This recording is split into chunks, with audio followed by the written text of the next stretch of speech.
Hi everyone, and welcome back to more for the Stone Burner Open for Dune Imperium Uprising. I'm your host and commentator, BlackShadow, and we are in the quarterfinal brackets for the tournament. There is only a couple of games remaining. However, you can see here in the brackets, 3 matches remain out of the 14.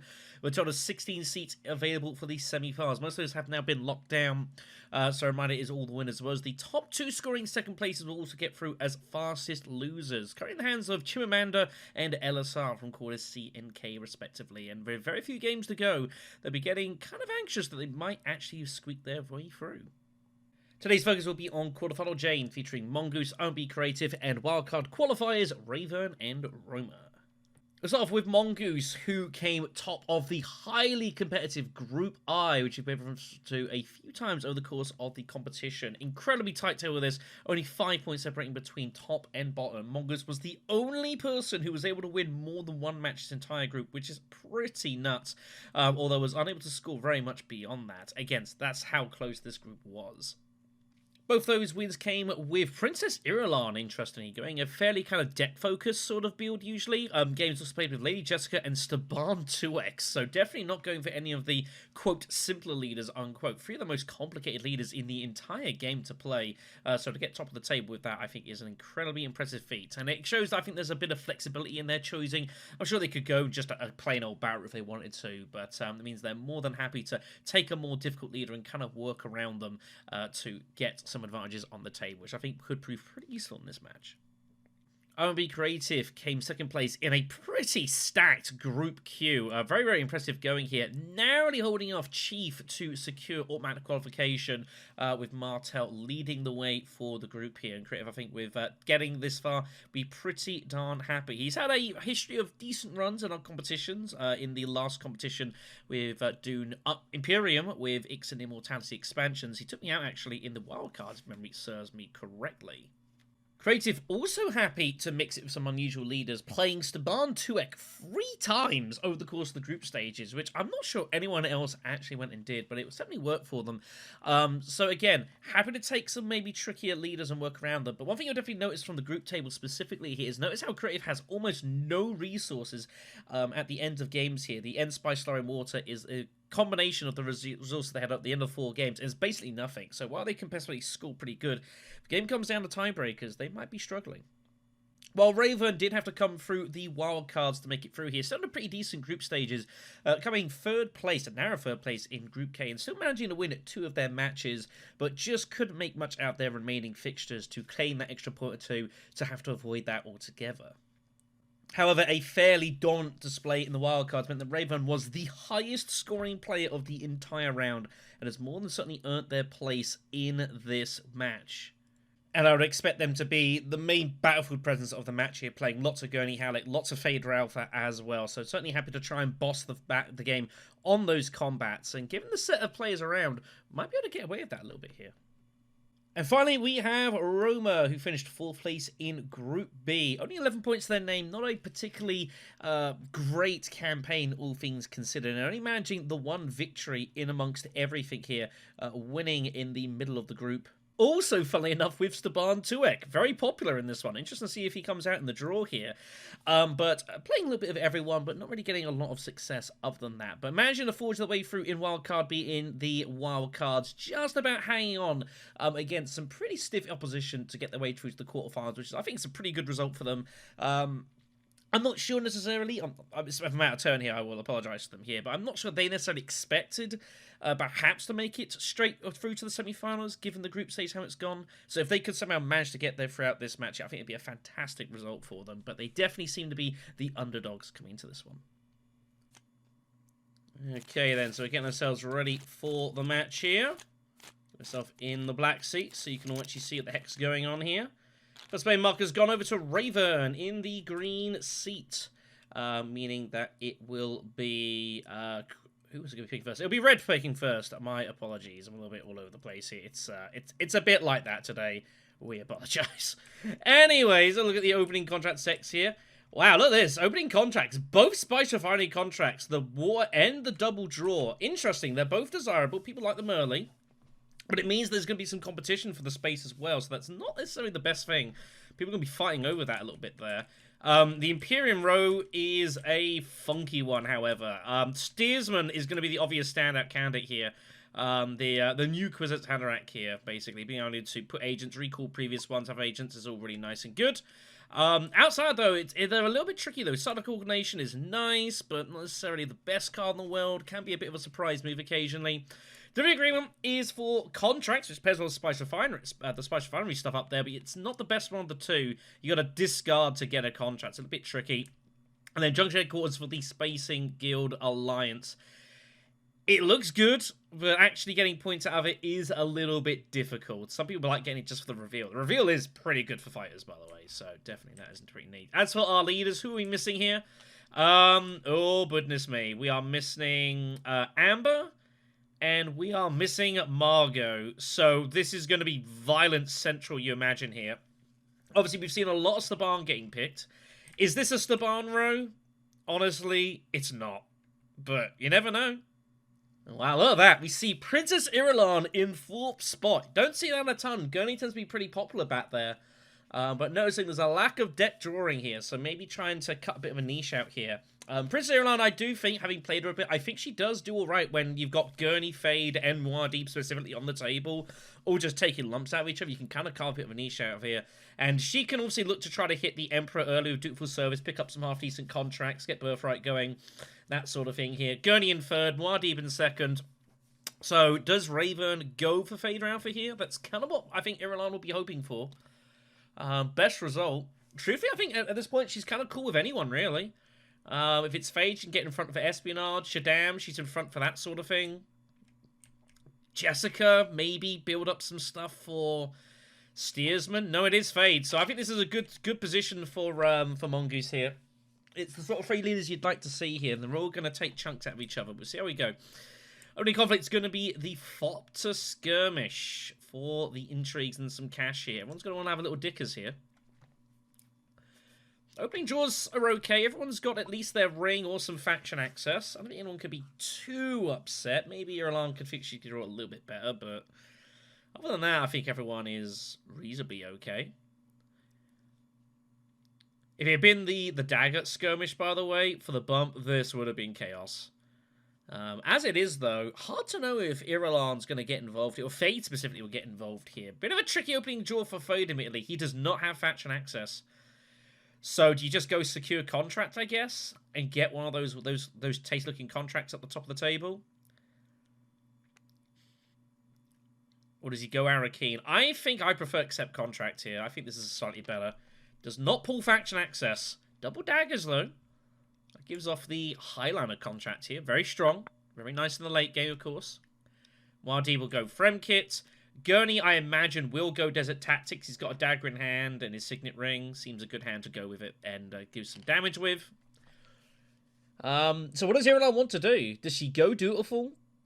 You'd be a bit worried about Fade Ralph getting both Spice Refinery contracts, which you could enact at the same time when there is a contract card on the row here. Fade has not done his, he's not done his spy. He needed to do that for his ring. It is mandatory. Immediately gets in the way of Espionage. No shocks there.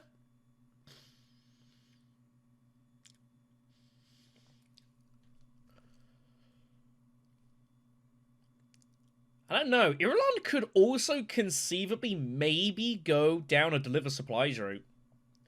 And try maybe to go deliver supplies twice, deep desert shipping. Gurney Halleck could get in the way of that next round, though, is the problem.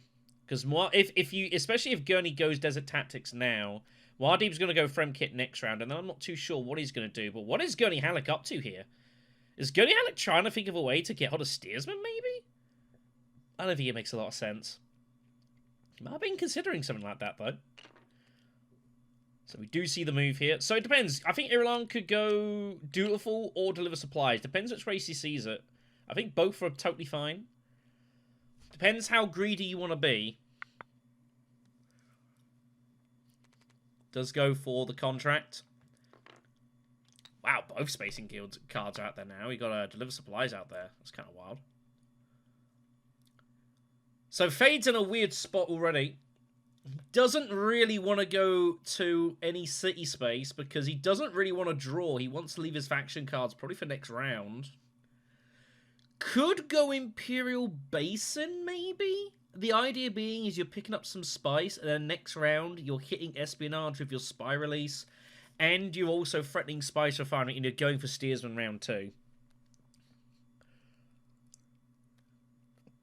No, goes assembly hall. Now that is not a move I expected, but he is clearly after delivery agreement. That's what it looks like to me. That's a I'm going for delivery agreement sort of move, or maybe trying to hold for coordination without drawing. A little unsure here. Muad'Dib has 7 persuasion, by the way, which is absolutely nuts. If his reconnaissance was his ring, he could legit go to Arkeen and maybe get enough persuasion for the and actually try to get enough persuasion to get steers in round 1. It's weird. You don't normally get around this far, and there's all the cities are all just open here. I think you're kind of obliged to get something done here. Goes for the cash instead. So Gurney Halleck knows he's almost certainly going to win this. He's got his ring. Does he just go Basin, maybe? Or does he go Arakeen just to garrison up a little bit here? Pulls his Diplo on the draw. Not the card he wanted to see, but that's the risk you take. He'll put in the 1 more so he can get always smiling going what's going on here. So you'll have 6 persuasion. Probably going after Junction Headquarters is, as I mentioned, it's a good reveal for the battlers. Hoping Muad'Dib can't get there, but Muad'Dib kind of made a weird move going Refinery. He might already have it. So what's Irulan going for here? She's only got 2 moves. It's Imperial Basin or Gather Support. If she goes Imperial Basin, she gets the spice and she gets an intrigue. I don't think you can turn that down. She's going to get that minimum. She might even beat Muad'Dib here occasionally and get the 2 Solari. I think that's too good to pass up. I think Irulan has to go Imperial Basin. Could go Haga Basin, I guess, if you want the second spice. I don't really see much point. I think there's too much value here. You know. Wow. She wants Sardaukar coordination. That's what's going on here. I don't know. To probably get 2nd place in combat?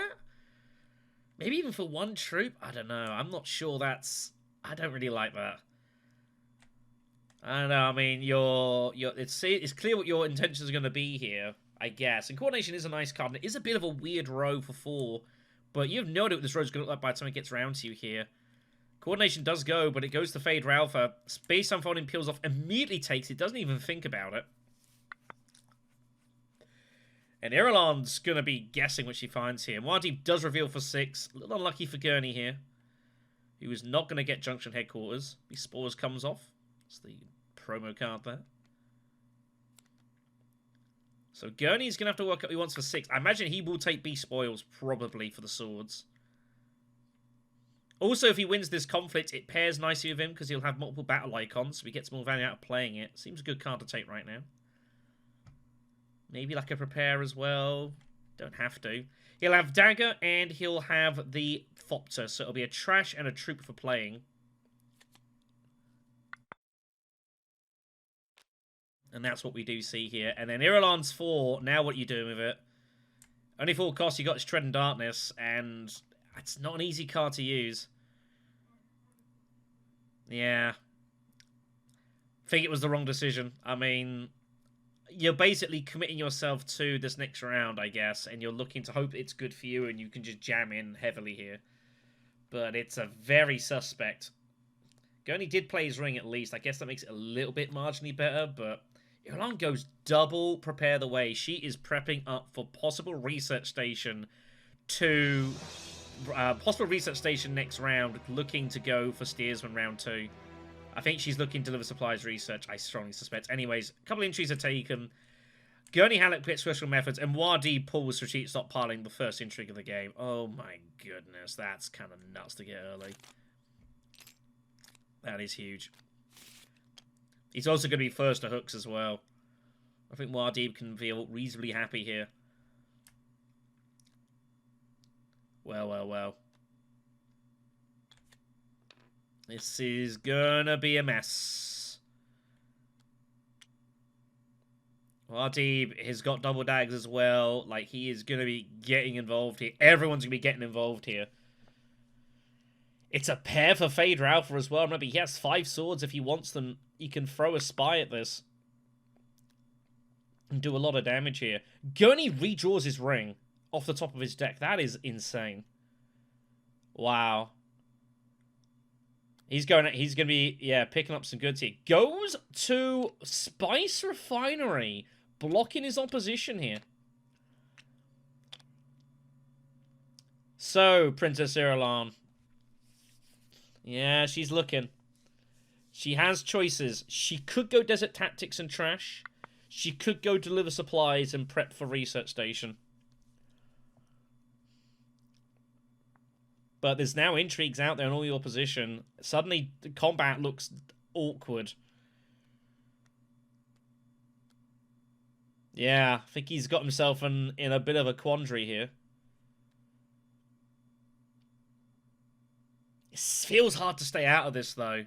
It's a good combat for everyone, those trashes, and the contracts out there. Second place is also pretty good, even though it's not an immediate match. It's just it's a good card. Goes Imperial Basin. Well, I mean, you feel like you've got to put in at least one troop here and set a price of Phaedra Alpha, but it's kind of wretched, this, isn't it? Probably best just staying out of it. Not a comfortable position. What are you going to do? Fade goes to Hag of Ace and Spice here. And look at this. That is I am probably prepping up for some faction action here. Faction action. That's a good one. Anyways, Wadi puts in the hooks, puts the card in before he even draws, because he knows he's going all in. He's not expecting to win this fight, I don't think, but he feels he's got to try and at least get second place. It's too strong for him. Fade put in both his troops, by the way. Didn't limp in one. That was interesting.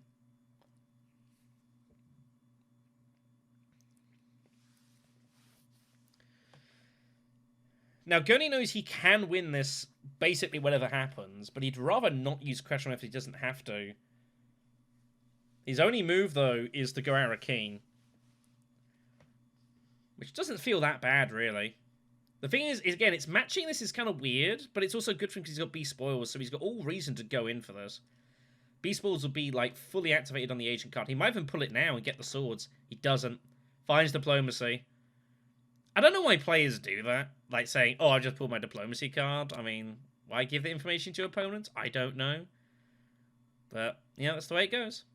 He'll be annoyed. That's twice now he's drawn his Diplomacy on the last draw. But again, that's, you know, when you draw off your last action, you're preparing for those dice rolls. Like if he'd have gone Arakeen first and not blocked Spice Refinery, you would have it wouldn't be an issue. So, you know, that's the way it goes. Anyways, so Irulan, I think she might just go Dutiful here for deliver supplies. I think sometimes she really wants to, but I think she should just go deliver supplies itself. The problem is she's not beating Muad'Dib to Deep Desert, so maybe you just go Dutiful here and work it out. Also setting up Desert Tactics for a trash, but I don't think that's necessary or really that wise. Also, Fate's still got an action. Like, I don't know if you can get involved. Eyeing up secrets because Fade Ralpha's got the spice for espionage? This feels like indecision here. Well, it is indecision. There's no feeling about it. Everything's got pros and cons. I would like to just go Dutiful here and just get Imperial Birthright done, but opts to go Secrets instead.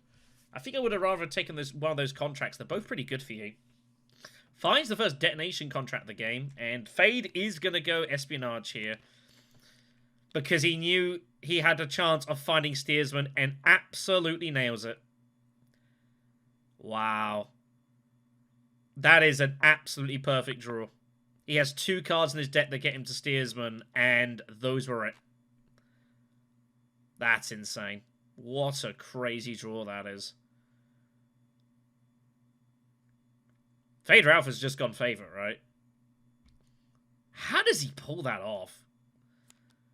Wadi reels for free. Takes her Unswerving here. Peels off Stilgar. Wow, I mean, Fade could go Stilgar, but I don't think he's going to. I don't think he's going to here.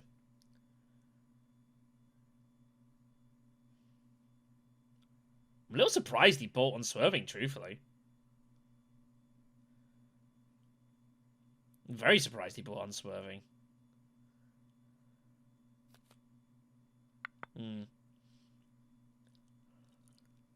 So Gunning's going to reveal for 4.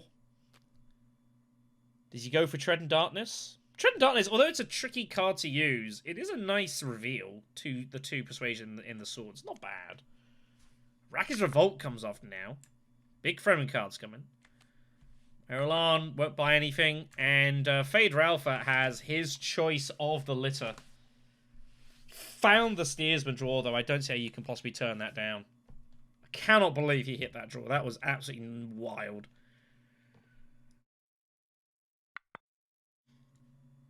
But as it turned out, he would have got hold of Stilgar anyway, so he won't be complaining. Regardless. Does Fade Ralpha play? Yeah, this battle is far from... No, I was going to say, people getting carried away there. Fade Ralpha does play. Fade Ralpha does play here. And it's the problem. People sometimes just like, oh, I'm just going to win it. People got into this habit a bit here. Combat has not been resolved.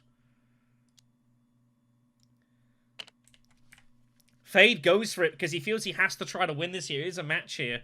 Now, does Gurney Halleck play to beat this? I don't think so. He could play to tie, but I don't think he's going to bother. And yeah, I think that's the right move there from Rayverne. Takes it down. That's a big match. Real result here to get that early. Very, very nice here. But yeah, Gurney Halleck getting a little carried away there. Expensive 3rd place here. Muad'Dib only gets the water and the trips. Another reason Rayverne did it to deny a trash to Muad'Dib. He's now got a bit of a bulky deck here. It was kind of assuming he was going to get the trash, and now he's not, and he's going to be suffering, I think, here for some dodgy card draws for the rest of this game.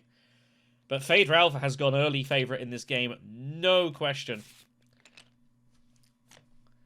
Can he keep the momentum going here? 3rd round is the crazy spice for it, as it can be if it comes out round 5, round 6. It's a weird card, this. It has been in discussion lately about the value of what people make of this conflict here. That its value like changes so crazily depending on when it comes out. Still decent at this point.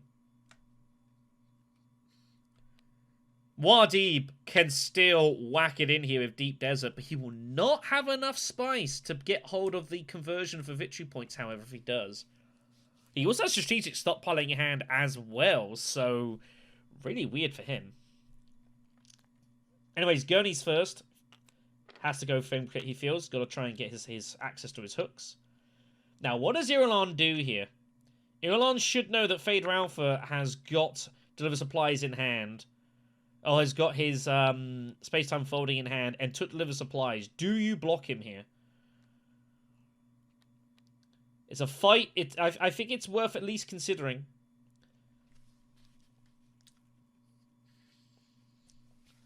You know you can't get to Deep Desert's the only problem. It is a match for you, though. You could go Deliver Supplies Research Station. You have to use your prepared way to do it, though, which isn't ideal.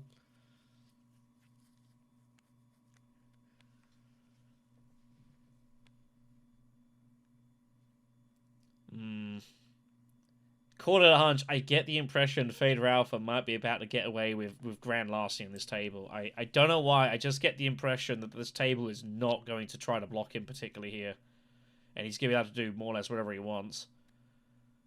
I think Irulan, if she doesn't go to the supplies here, this could snowball very heavily. Because Fade is going to dig to try to find Steersman. And with Steersman in hand, he's going to be targeting Deliver Supplies a lot more here. And look at this. Yeah, you see? It's happening. Fade Ralpha, I think, is going to be allowed to do way too much damage here in the short term. Now, I mean, it's hard to turn down Deliver Supplies here. Now, bear in mind, Deliver Supplies has the effect. You can discard to draw a card, and if it's a spacing card, you get an extra draw.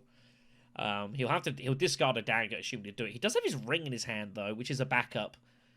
He could also, in theory, use his ring first to trash, but I don't think it really matters. I don't see how you can possibly turn down deliver supplies here. You don't have to use your agent action, the agent box if you don't want to. It is optional. But with no spice refinery, no spare spice, and no other faction access relevant, don't you want shipping access as well?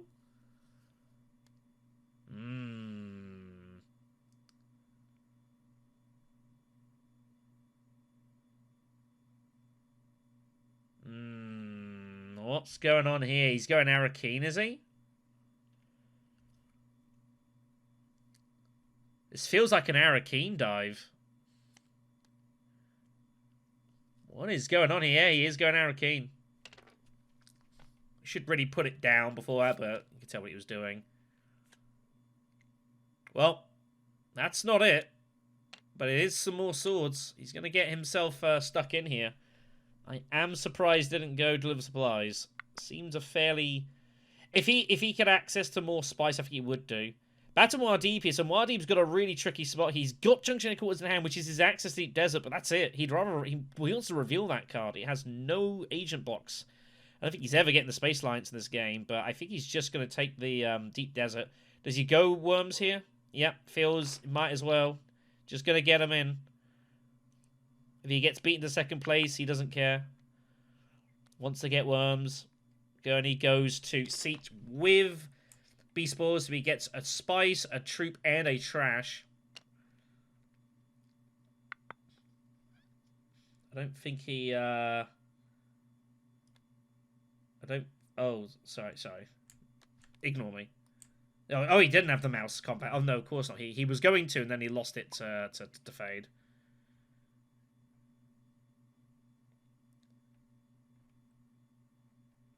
Anyways. Wow.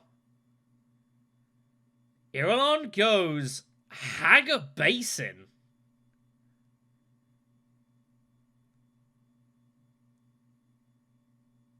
It doesn't use diplomacy in any form. What is going on here?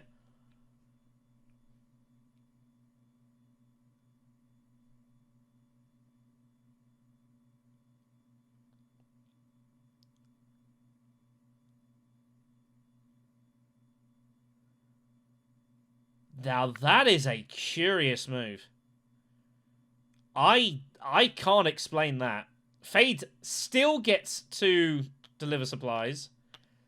If he draws Steersman now, he will not be able to use it, but he will get 2 Persuasion, 2 Spice. Doesn't draw it.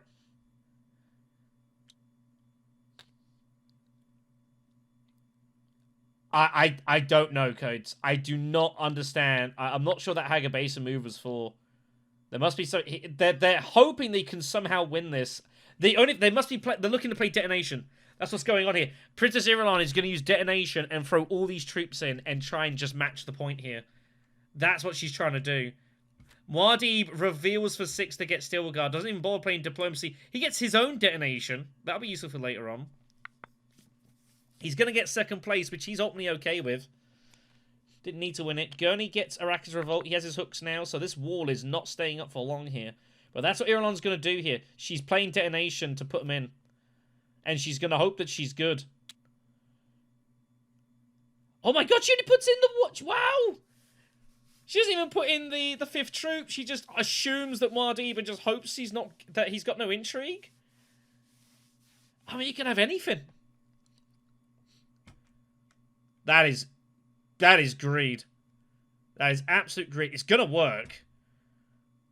Man, that is very, very greedy. You lose to any single intrigue that Muad'Dib may have. And I'm not sure he'd play you to tie if he had, like, contingency here. I don't think he would bother. Wow. There you go, I guess. Fade does go for delivery agreement. So he's going to pursue that route here. This is going to work. Gurney Halleck has 5 swords, but he's not going to use them here. There's no point. So Mongoose gets the win. Takes a chance. Gets there.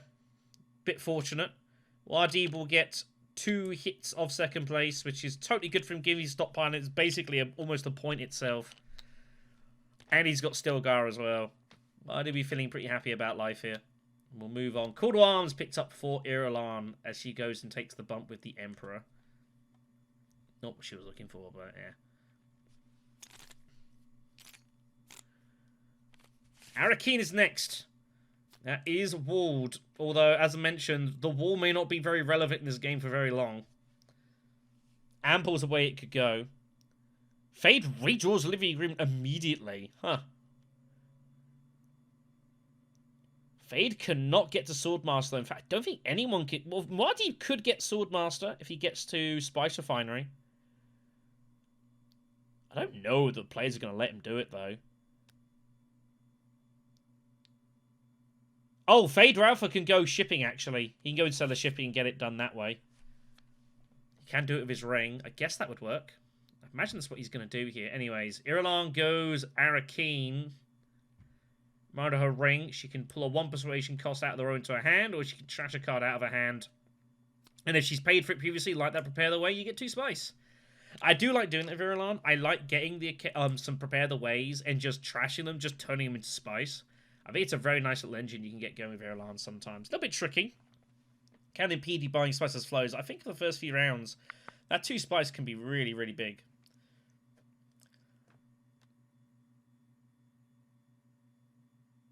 Wow. Fade Ralpha doesn't... He sacks off the Swordmaster to go Spice Refinery first. I am a little surprised. Definitely could have just gone shipping with his Signet Ring. And just gone... Swordmaster. And pulled off his shipping agent and had multiple actions here.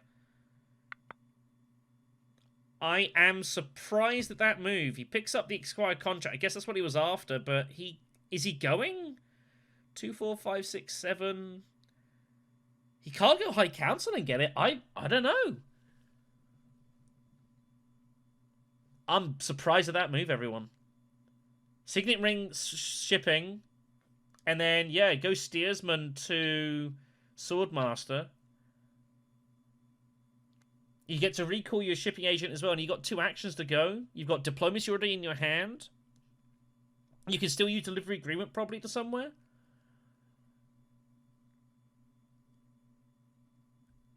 Not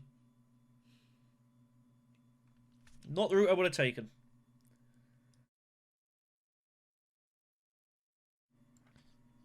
That's why I lose all my matches. Muad'Dib, I'm not too sure what he's going to do. Does he just go to Siege here? I think he's considering he's got very limited options here. Can go to Siege, limp a troop in, maybe then go to... Yeah, he's not blowing up the wall. He's definitely going there and just taking the resources. Now, does Muad'Dib... Yeah, he's going to limp a troop in, and he's going to at least have the option of Haga Basin coming here. And he might well do it. He's happy to spend 1 water to do it, and, like, he's in position for hooks. Fade Ralpha's nowhere near it. I think Muad'Dib is going to go in here, because he feels, well, it's a great one to win as well. Like, there's money there, gets into his Swordmaster. Fade Ralpha, again, did not go for Swordmaster. So he's going to possibly even lose position on that as well here. I think he's made a mistake. Gurney just goes Imperial Basin for a couple of spice and limps it in. Kind of a bit of a weird hand. Imperium Rose, a couple of nice cards at second coordination. Shishakli's out there, which is very popular. A lot of throwing cards out there as well. Rome Supplier. Irulan's playing very passive here. Very, very... I mean, not much else to do. I think they're kind of after either coordination or Shishakli here. Just going to garrison up. Kind of cagey. Yeah, Well, I'm curious on what Fade Ralpha is going to do here. Is he going to go deliver supplies and try and get back to Spice Refinery here?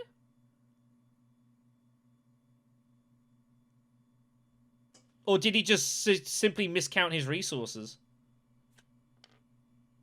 I think he's going to try and go back to Spice Refinery. He's going to draw a couple of cards. One for the space, one for steers. He has to recall his other agent, which he's obviously done. Pulls both his daggers, by the way. He's going all in on these contracts. Now, Highlander contract's a bit tricky when you got delivery agreement, because it's obviously, it's a good contract to use, but if you're not using this until the tier 3s, yeah, this is a bit tricky here. He's kind of almost forcing himself to possibly go Highline early in this game, because delivery agreement might draw out weirdly. He might not be able to get it round 7. So, it also means he's going to need a ton of spice from somewhere. Oh my goodness me. Wow. Well, Muad'Dib just went to... So, Muad'Dib just pulled out... He's going for the detonation move, which we expected about, but he accidentally ended up tabling strategic stockpiling. I don't know how much of his opposition saw it, but I think they probably all did. Oops. Muad'Dib does go for the Hagar Basin move, as we mentioned. Not surprising. I suspect this will all go in.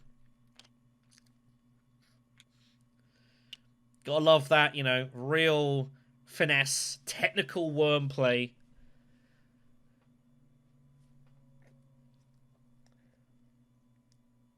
And I don't know what Gurney Hallett's going to do here.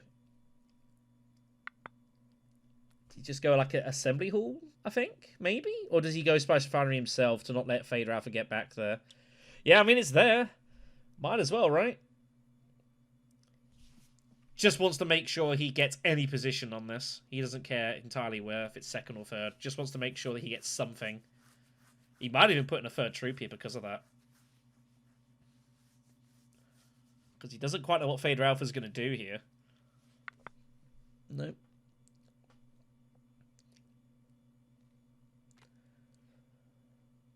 Irulan's going to reel for 4. Does she go Sardaukar or does she go Shishakli? Sardakar's the better card for her, but Shishakli's is a really good card for her opponents. Oh, that's the priority. Wheels and Wheels next. Nice little card, by the way. No spies in this game currently. I mean, not a big surprise. So, Mr. Fader Alpha, what's the plan?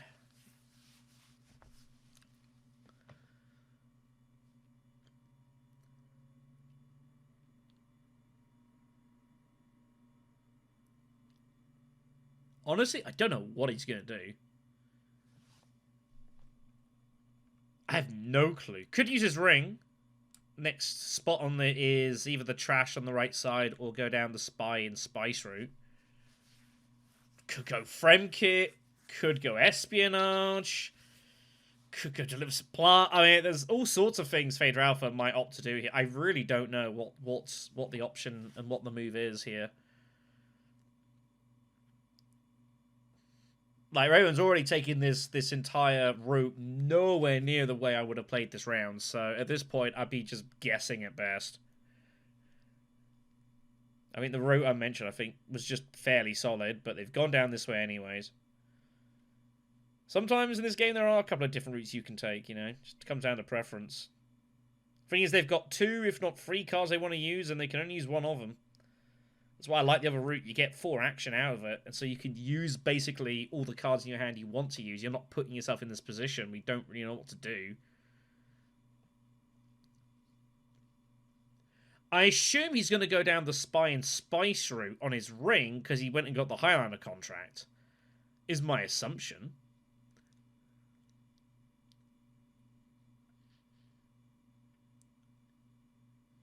And he wants to get a spy on Hagar Basin and Spacing Guild, specifically, and have hooks. That's kind of the objective over the next couple of rounds. To do that, he needs to start going to the Fremen, though. Now, he could go Fremkit, but also he could actually just go straight Desert Tactics here and trash one of these starter cards out of his hand, and that might actually be better for him here. He doesn't need a ton of water in this game. Yeah, I think Desert Tactics, I like Desert Tactics here. And he needs to get money out of this conflict now because he didn't take this route for Swordmaster. He's put himself in a bit of a weird spot here, and, well, look at this. Then now this is the problem. Now Fade Ralpha is gonna he's gonna go and get his spy up on the council. That's his way around this, but it's don't think this is entirely as he'd hoped to do this. He's also not guaranteed to get access to council, by the way. There are worlds he doesn't draw it. Not many. But it can happen. I guess he has the opportunity of a redraw, so it's not a disaster. RD with not much persuasion. Takes Roll on Form, which is a nice card. I mean, with no spies in this game, might as well... Oh my god. He pulls Change Allegiances off of the... off his worm. Good god.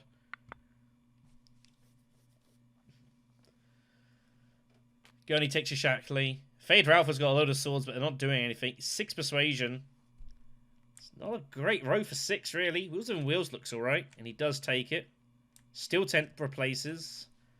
Might just go for a pistol and just some card draw here. Maybe. I don't think he should really be buying any more cards, though. He's already got Steersman. Does take the pistol.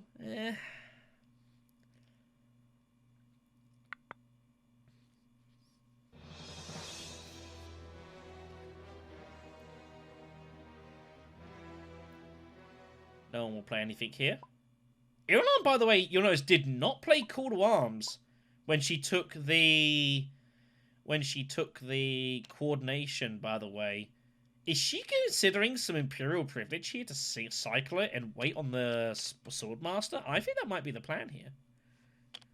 Mardi wins it. So 4 troops and 4 Solari. Which is nuts. And the flag on Arakeen. That will be useful over the course of this game. Shadow contest. That's a nice one. Marty does find council access, but it's via Prepare the Way. What is Fade Ralpha doing with Delivery Agreement? He's just going to bout back here. He knows he needs to get his High Council. Yeah, it's discard for the contract. Taking the other Highlander contract here, so he is going to be putting his spy up there for sure. The problem is, I think the only issue with Rayverne, he's basically banking his entire game on winning the round 7 conflict at this point. And if he doesn't win the round 7 conflict, or if this game goes, he goes for round 8 and it goes 7 rounds, his tournament is over.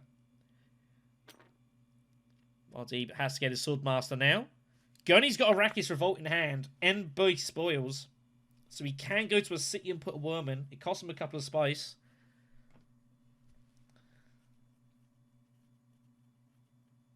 Gunny needs to get some faction stuff going, though. He's in a pretty poor state of this. This is his chance to get some bumps he desperately needs. It's also a matchroom as well. The only question is, how aggressive does he go here?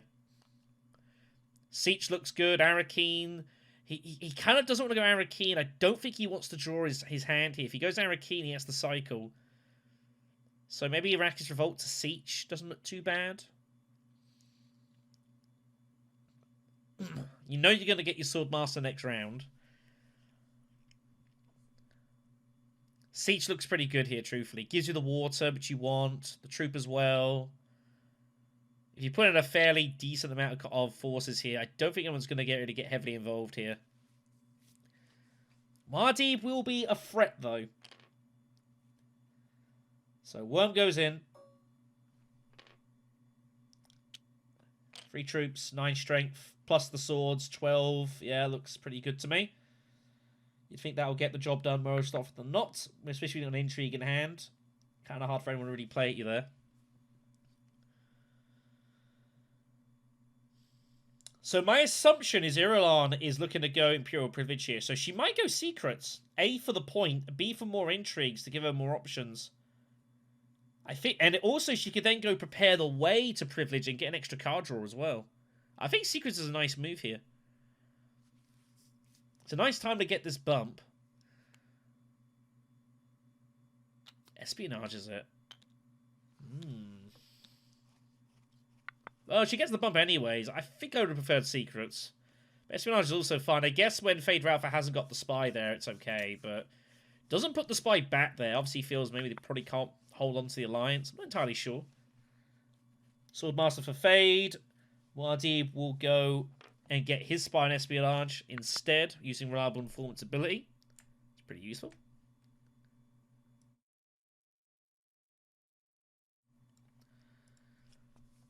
Goni's kind of got a bit of a free move here. I'm not sure what he wants to do with this. Does he maybe go to Desert Tactics here to trash a starter card? Also make a push on an alliance that he can try and make a play for. He could also go for the belly. He could also go secrets and think, well, if I'm going to get 3 bumps here. Like, this is an alliance I can also go for. He can make real inroads on both of those. I feel like he's got to use diplomacy here. Could use B-Spoils, but I don't really heavily like it. If you're going to B-Spoils, you might as well just go Desert Tactics, truthfully. You got the water from Siege anyways. And he doesn't need a ton of water to go, like, Deep Desert Haggard Base all the time. He just needs spice. Which is producible. But he is going to go spoils. Not playing his diplomacy.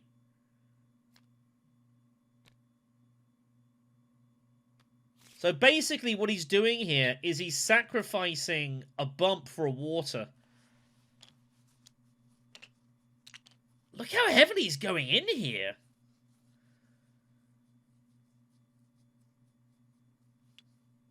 What on earth? So, and this is the problem, because he's now spent his swords, now he feels he has to use loads of troops.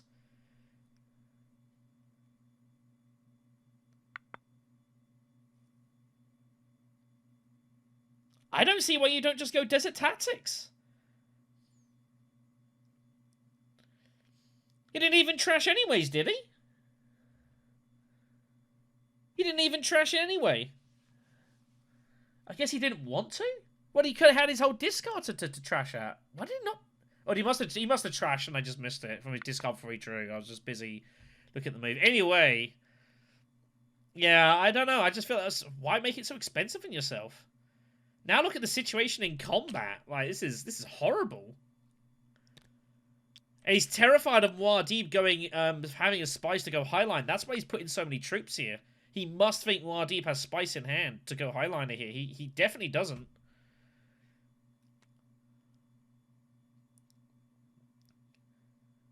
I feel like Roma has just misread the room here. It definitely doesn't look good on the video, that's for sure. Alright, it's a fight he knows he needs to win.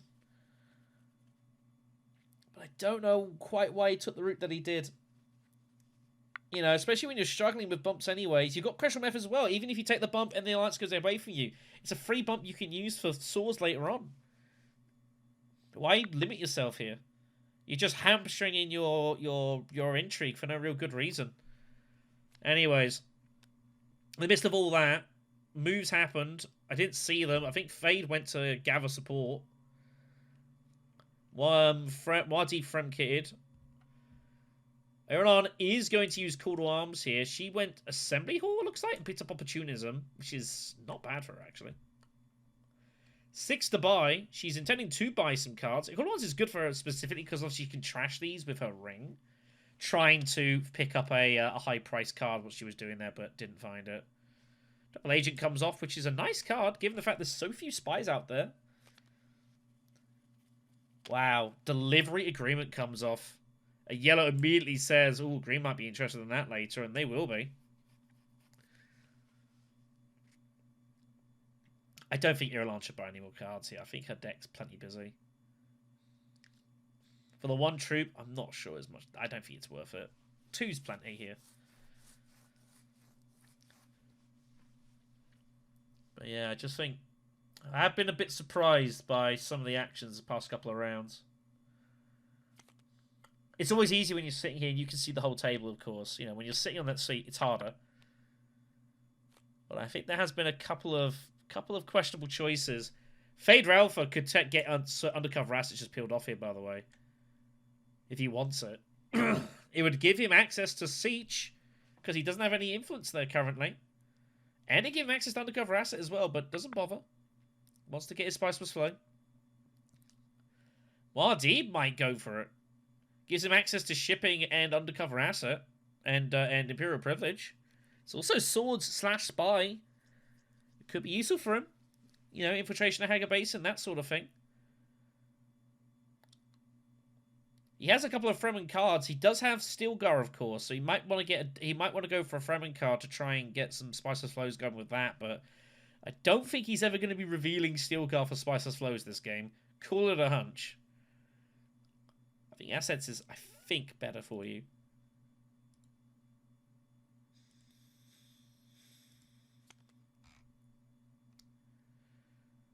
But Rebel Supplier it is. I assume he's planning to go espionage to like Arrakeen or something is his plan with that. Anyways, Roma wins it convincingly, to put it mildly.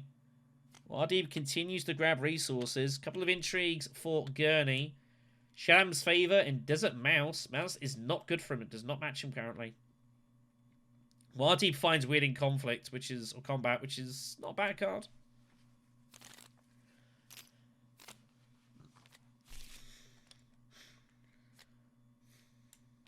Spice Refinery is next. Obviously no wall. Only dagger is with Gurney, who have just spent himself. Like, really aggressively. I'll zoom out a touch because all the intrigues here. Tier 3's nearing. They're all on marginally in the lead points-wise, but it doesn't feel like it.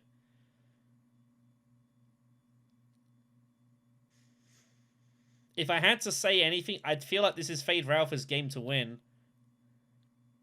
Oh, Fade Ralpha went up on his ring. I didn't even see that. He trashed of his ring. Which means he has no spy for Wheels Within Wheels. Huh.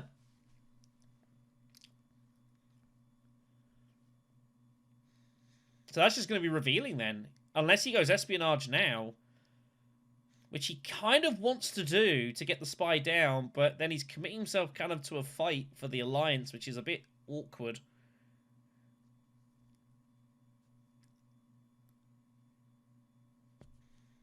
Wheels is also a useful potentially with space-time folding. He can discard Wheels to draw a couple of cards. As Wheels is both an Emperor and Spacing Guild tag. He also could just go Deep Desert if he wanted. He wants loads of spies. And bear in mind, remember, Fade Ralpha needs a lot of spies for these Highliner trips. And he needs to get these cards spent here. But it's not a great conflict. If Fade Ralpha wants to go in early, it's not a great conflict for him, truthfully. And if he waits until next round, he's going to be feeling the full force of might from the rest of the table. And he might not even win it. But he might gamble when it gets to him. Muad'Dib is going to go first, though. Muad'Dib just hits Deep Desert himself. Wow. I don't know if I like that when you've got Strategic Stockpiling, by the way. Maybe he feels he's got to keep the spice away from Fade Ralpha. That's what's going on here.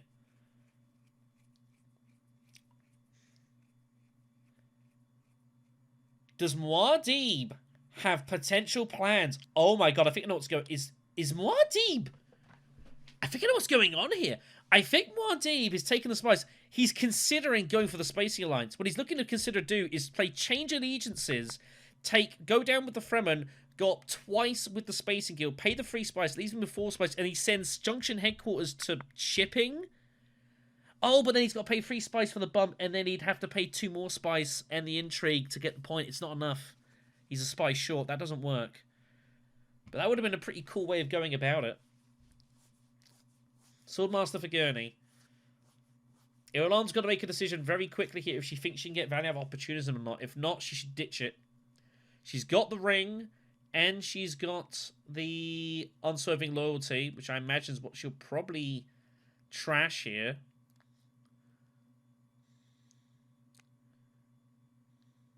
Arrakeen for a couple of cards.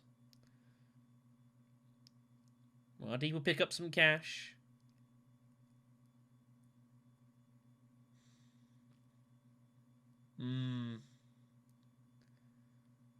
It's all very funky. No, Spice Refinery.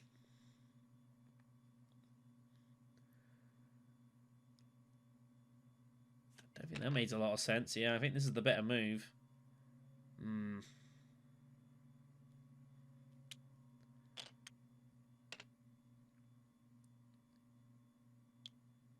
Yeah, this is... I don't really like this. Not a big fan. Not really sure what exactly Red's trying to do here.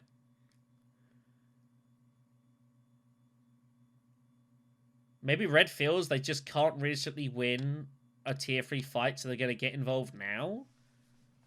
I assume they're going Imperial Privilege here. Fade will go Hanger Basin. So, is Fade round for highlining this fight, or is he going to highline next round? He could highline in this round just to get the contracts done. Mardeep does go for an alliance. Gets more troops in. His garrison's pretty busy. There is 2 troops there.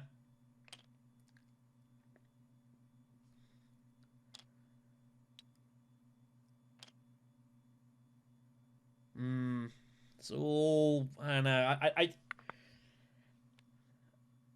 I don't feel like anyone's got like a real clear plan, like direct plan sort of thing. I think people are kind of trying to feel this out. Anyways, Goniak's actually going to get the Valley out of Tread in Darkness here after playing the Prepare the Way. So he gets a draw and a trash, which is nice. I don't know what he's going to trash though. He's got no discard pile. We'll see. Just garrisoning up. Pays for the water as well, by the way. Wow, he's going to be a convincing argument here. Wow, well, there's a statement of intent from Gurney Halleck.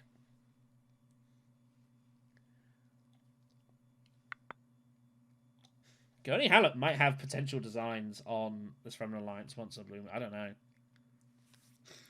Now, is Irulan going Privilege here? No. What is going on here? She doesn't trash either of her Fremen cards because she feels like she's committing herself to the fight. She's trying to win this to get hold of Highlander access next round. I think is that what's going on here?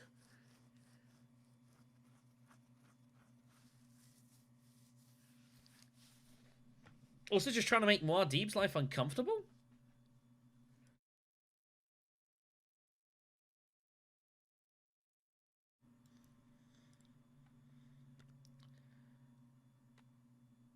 Yeah, it doesn't make a ton of sense. So goes and trashes the steel tent to get the spice guaranteed.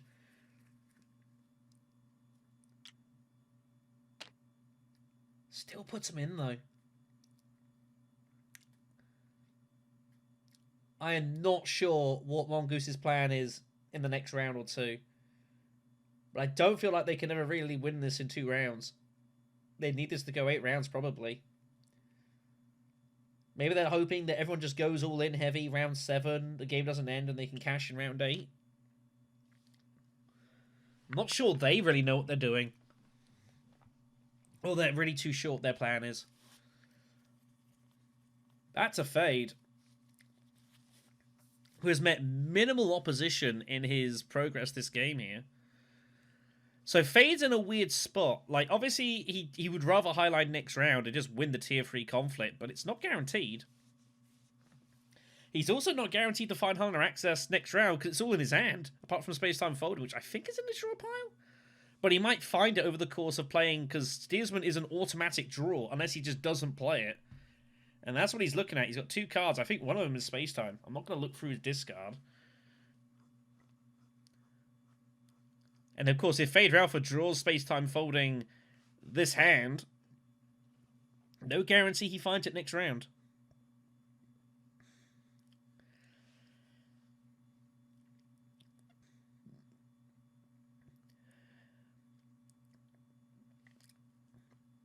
But I'm not really too sure what he's doing with Steersman otherwise. Surely he's playing it to somewhere. Remember, he needs 2 contracts cashed. Highline will do the trick. He also wants 6 persuasion for priority contracts. He's thinking in an ideal world, he highlines, he wins the battle, and cashes in both. This is the problem. I mentioned this earlier, the highline contracts. Because he's leaving it late here, he's causing himself issues. And he's kind of like he's gonna have to like win the fight and cash the contracts and get his contracts out of his hand and cash for points in the same action. And you can't really plan for that. It's almost impossible to make that happen. That's the problem with going hard on a contract here. This is very awkward. He's trying to do everything at once here. Wadeep just changes things, and just goes down up for a water here because he's going to use Junction Headquarters to get his third water, I suppose. He's not going to pay the spice, of course, because he's got strategic... Oh, of course, he's looking to... With stockpiling, of course. By the way, he just pulled Spring the Trap from the assembly hall, by the way. That is nuts. It's a huge card.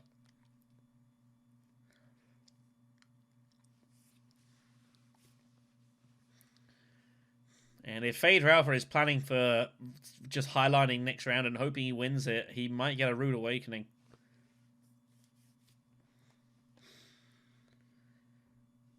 Back to Gurney, who I think is just going to hold on to the daggers, so he feels he's got to get stuck in here. Remember, this actually matches for him. Does he just go Siege? He's sitting there with 5 water, though. He is first to act next round. But, yeah, this is awkward. I don't think he will, though. Yeah, I think he's going to go Refinery and get some cash. Maybe some High Council next round or something. I don't know. It's... Gurney is not comfortable right now. And there's no way Gurney is comfortable. I think he's almost trying to convince himself to somehow get involved in this fight, but... Just going to limp in here and try and just pick up some spice off of Fade Ralpha. Irulan reveals for 5. Takes the double agent. Leadership comes off, by the way. That's a potentially scary card. So what is Fade Ralpha planning here? Did he have intentions of going Spice Refinery, High Council with Steersman and Coordination?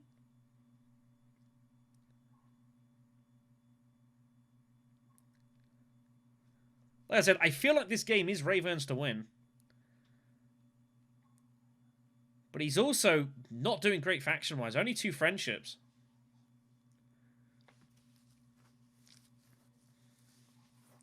Again, he's putting everything behind this tier 3 conflict, it feels like.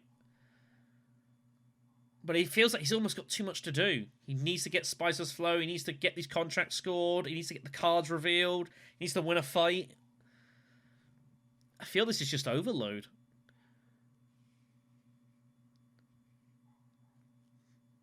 It's why he might convince himself to highline now and just take the resources largely, not actually deploy a whole lot, potentially.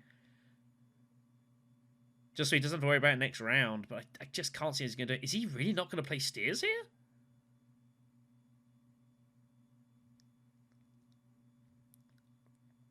Wow.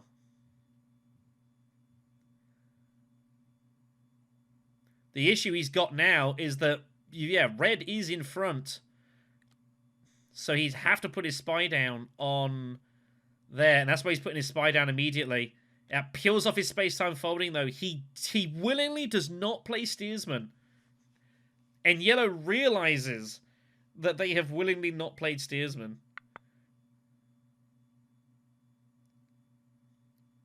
And Yellow's like, really? But it doesn't even get Spicer's Flow for Fade Ralph. It's only 8 Persuasion. It's been a curious round. It's been a curious game. Wadeep's Intrigues inspire all, by the way. He can get a card, a free cost, into his hand if he wants. Undercover Asset looks pretty good right now. Just get it immediately. Just get a spy on, like, Hager Basin or something. If you want. Or just spy anything.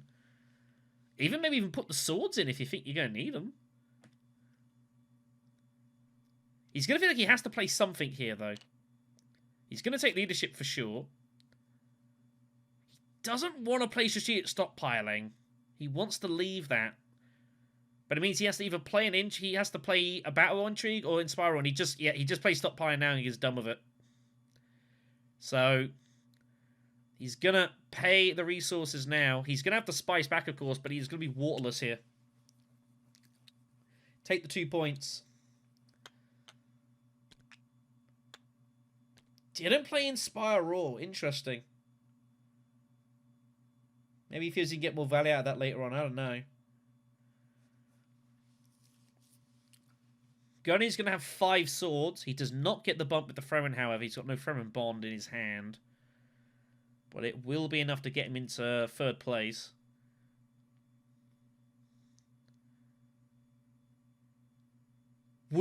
Is Gunny Hallett possibly considering playing questionable methods here? It get him to 12 swords, but again, he loses to any intrigue from Muad'Dib. I don't think that's wise, but it is a match for him. But surely if you'd have done that, you would have put in more troops. Or played Shaddam's favour or anything. They've not done any of those, so I assume they're just holding that all in for next round. The issue I've got as well with Fade is, like, if he was going to go for this route of trying to win tier 3, his garrison is almost skeleton. Alright, Highliner gives you the +2 troops. He's only going to put in 8. He's got no worms. He has no intrigues.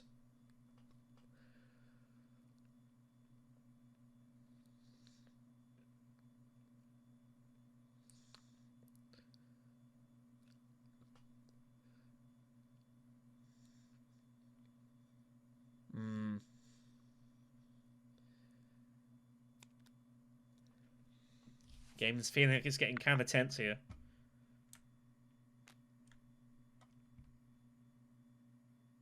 So it's 8 persuasion, a spy, a couple of swords, which are meaningless. Fade does not have hooks.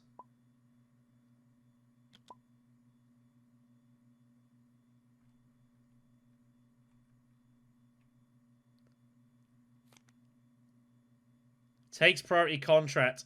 He is planning Highliner Research Station. That is the plan. Highliner Research Station, and he's going to shut his eyes and hope he gets there. No one's going to play anything here, surely.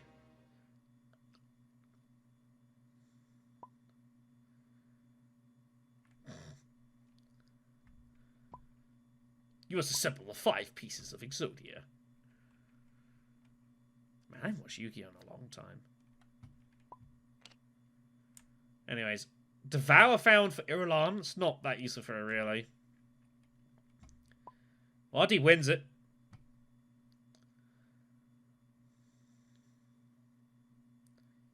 And I do not know what is about to happen here. I'm not sure who's favourite. But I think Muad'Dib is going to cause a lot of problems for a lot of people. Remember, he's got Rebel Supplier coming. He's got all these intrigues. Oh my goodness me. And it is Imperial Basin.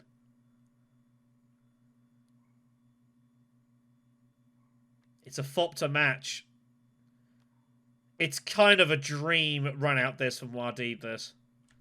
Potentially. If he can win this, this game is quite possibly over.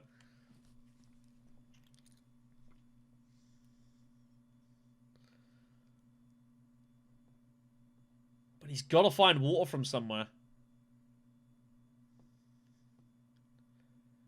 Gurney's up first, though. I mean, it could have been propaganda.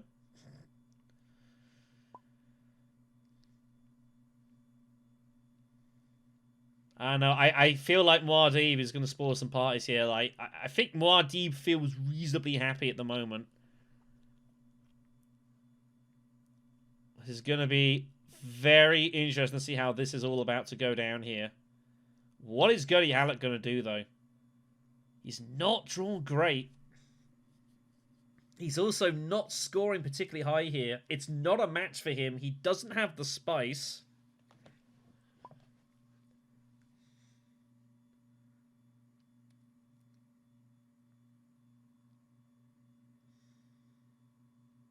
Yeah.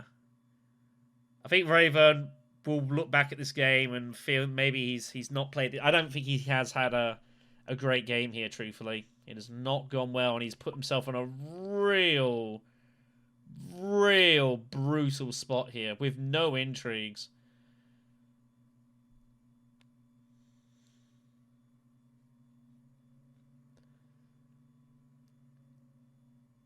I think if he goes on to not win this game and not make the semi-finals, I think he'll look back at this game in a degree of frustration, perhaps. It all looked okay for a couple of rounds or so. It was ever since that first couple of contract stuff, and then when he bypassed this Swordmaster as well. And I'd said what the problem was going to be with these contracts.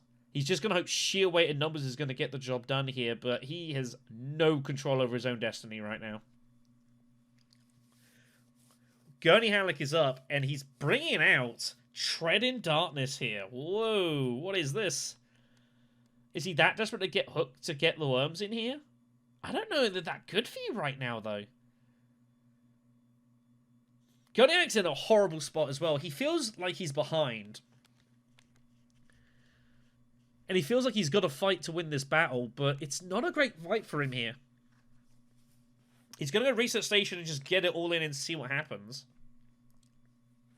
Does find Shishakti, which is a bump, by the way.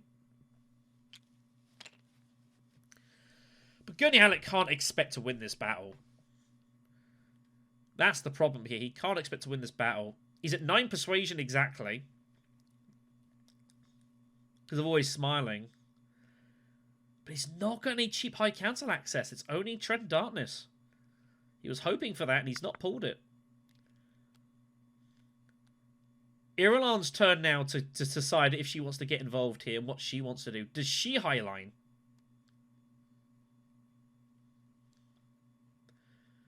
Doesn't have to. Does not have to. She's kind of in a similar spot to Fade Ralphie here, really. They're basically in the same boat. She's got a couple of swords behind her. That's about it. The only thing she's got useful is the fact she's got coordination and double agent. She has 3 swords between it.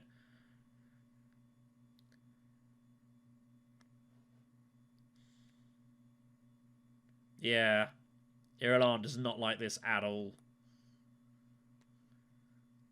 And the problem is all this indecision might just let Muad'Dib sail this battle here. But Muad'Dib's got to find 5 points. And I don't know how Muad'Dib's finding 5 points here. The match is won. If he worms this, he's going to get, what, the 2 from Basin, maybe 1 spice? A set of spice? I can't see how he likely gets 2. And he's got to get water in. He's got to get water to get the in anyways.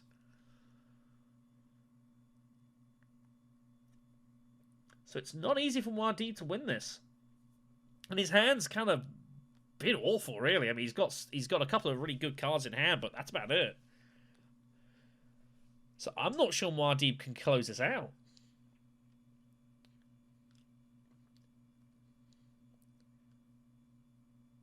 What is this? Irulan goes Spice Refinery for 2 coins.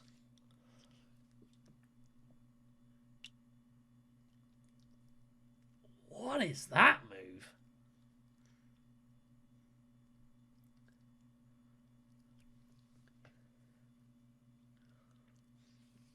That is a curious one. They're going to think she's got, like, buy access or something weird, or... It's because of opportunism, that's why. She's thinking Swordmaster and have enough money to do it afterwards, but that's a very curious move. Maybe she's waiting to see if Muad'Dib's going to fire it in with Highliner first. Fade's going to go Arakeen first and bide his time. Draw a couple of cards, see what he finds. Double convincing.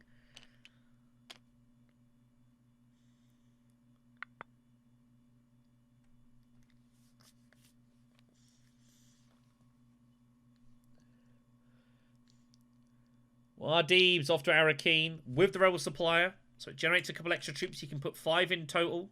Just the 1 card draw, however. Look at all this money's being given, though, on the house, by the way, with all these visits.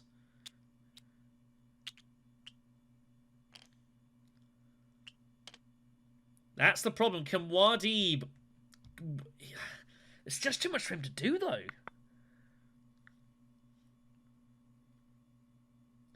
I'm trying to see how Muad'Dib could... Oh my god, could Muad'Dib get Spiceless Flow here? And no, he can't get Spiceless Flow in a worm. He can get... No, he has to play Gurney if he wants to get a worm in here. If he could somehow reveal Gurney, it'd be worth 6 persuasion, because he's got 2 of Fremen cards out there, but he did not pull any Haggard Basin access outside of Stilgar.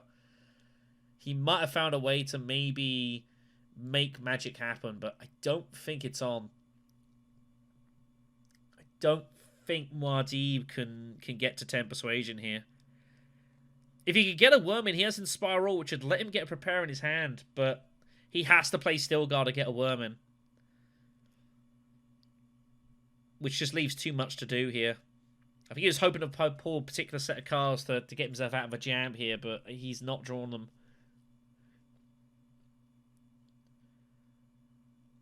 Back to Gurney Halleck.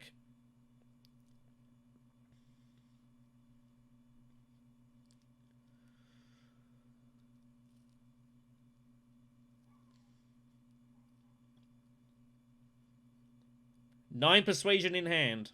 Courtesy of Always Smiling.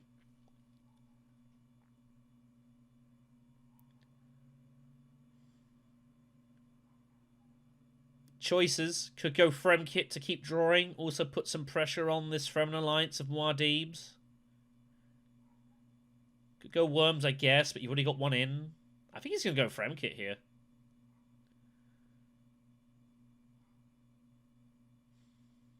I think he's going to go Fremkit. I've got a funny feeling. Gurney Halleck has to decide right now, is he going to try and win this fight? Yeah, and he goes Fremkit. I think this is also to get hold of the extra bump with the Fremen here. But maybe he kills himself some issues earlier here. Pulls Prepare the Way, which is... That gets him to 10 persuasion, so he's up there, so he can take a move now. Still have his Spiceless Flow in hand. There's no discarding. Covert Operation never came out.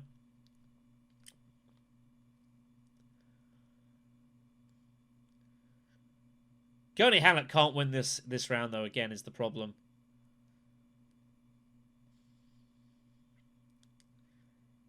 I feel like almost everyone has like left themselves too much to do here to try and close this out here.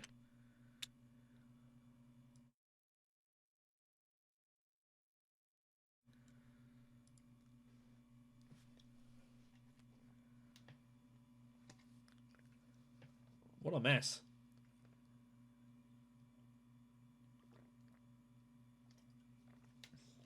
Maybe Erlen went Spicer Finder because she's planning to go both Swordmaster and Imperial Privilege. That might be why she went there. Yes. And she's going to put the spy on the council so she can get an extra draw out. Oh, no. Does it this way around? I guess no one can go Imperial Privilege, so it doesn't matter.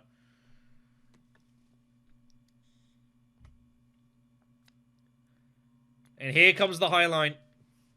Plays it with space-time. Here comes the move. This is all going in. He's committed himself to this about 45 minutes ago that he was going to do this.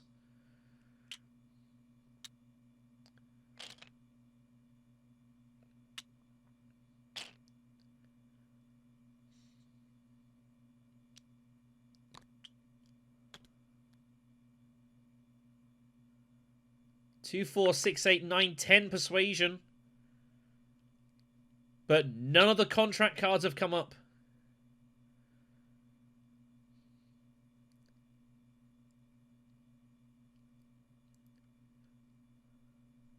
And of course, still not guaranteed to win the battle.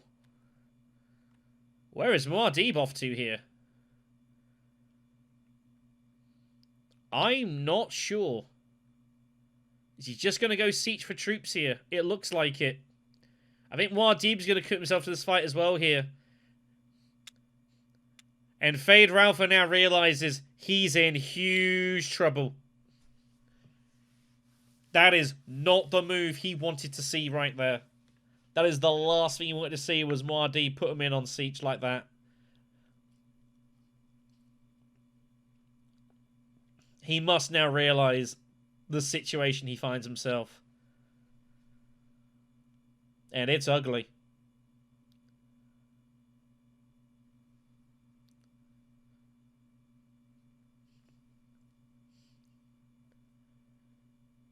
I don't think Gurney has much chance of winning either. He's got Countless of Power. It does have the real effect. If he can trash another Emperor card in play, he can get 3 swords. But I don't think he has any in his deck that I know of. What is the most aggressive option Gurney Halleck could do? Hag a Basin and just whack a second worm in, pretty much. With Shaddam's Favour. What's the most strength you could get here as Gurney? So you're at 11. You put Go Hag a Basin, Worms 14. Free Troops is 20. Shishakli's 22. Tread is 23. Questionable Methods is 24/28. Is 28 strength enough to win this battle?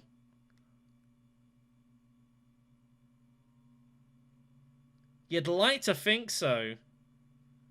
But Muad'Dib has Stilgar, and he has a lot of intrigues he has not been using.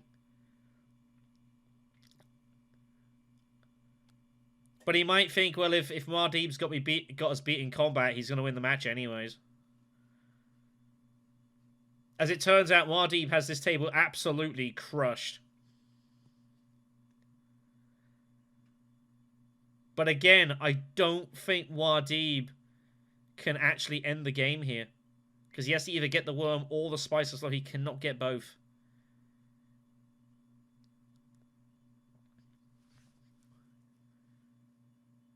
Gunny pulls out. Prepare the way. Is he off the High Council here?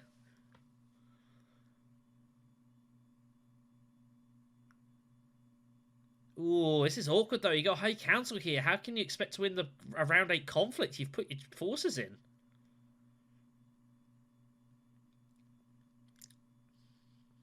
Because there's no way you can deploy. All the cities are taken.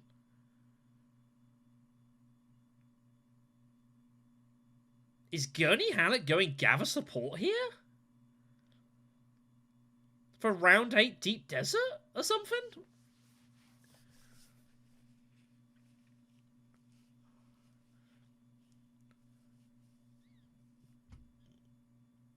It's like he's going to an assembly hall to try and keep his spiceless flow.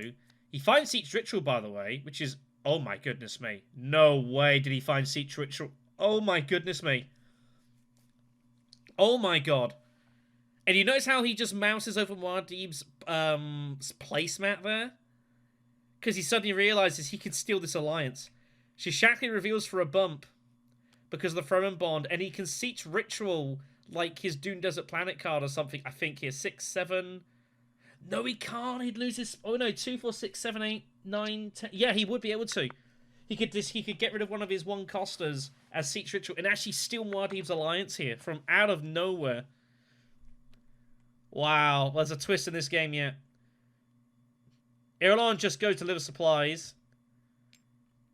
Fade Ralpha goes Deep Desert and pulls Coordination.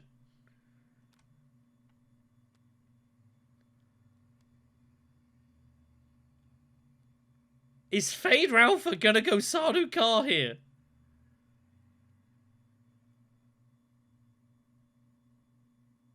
Oh my god.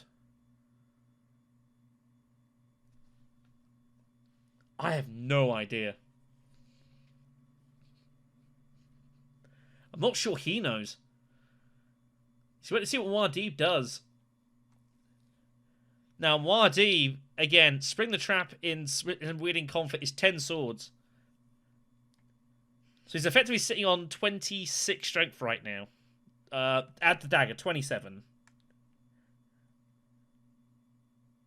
Muad'Dib has to go Hag a Basin, right?